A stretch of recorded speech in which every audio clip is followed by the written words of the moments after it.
Agony by Pinchers was one of the biggest hits in the late 1980s. It was produced by King Jammies, and Pinchers himself is here to give us the backstory behind that song in our FiWi Culture segment.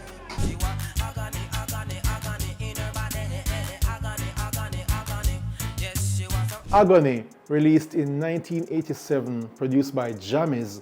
How did you end up recording for Jammies?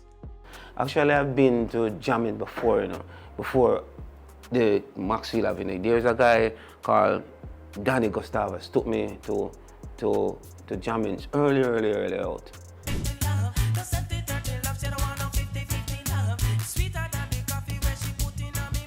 What was the idea behind the song Agony? What inspired it? Where the idea for the song came from? All right. You have, as Mr. again, a slang again, you have killer with it and you understand them type of killing, see me? Them type of songs. So Agony is just is a way of talking about intimacy but not being brawling.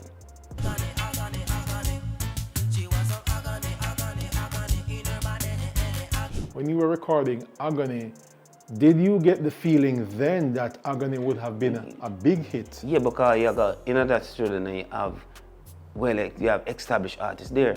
When they hear the song, say them get excited and them have give them input, and even Steely and Clevie them will tell us, say, oh, you're God done the song, and yeah, you understand me, bring it to your attention, say this is it. You understand me?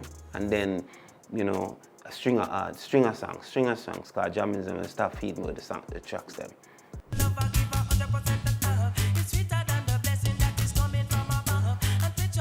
What did you enjoy most about that moment? It's just a different energy, in them times. Just a different vibes, and then we new to the thing, and we just jump out, and we must say I come from where you know the earnings and everything, and a little thing are dropping there, and so the thing just different. Alright, Pree Dis family, that's a wrap. We're signing out from Linstead. We're your host Eddie and Nalda Addy. See you guys next week. Contestants, so now we're one more time. See over there, sir, babe. But today, you didn't hear that a while ago? Wait, I gotta do a test run. No man, me did already have something,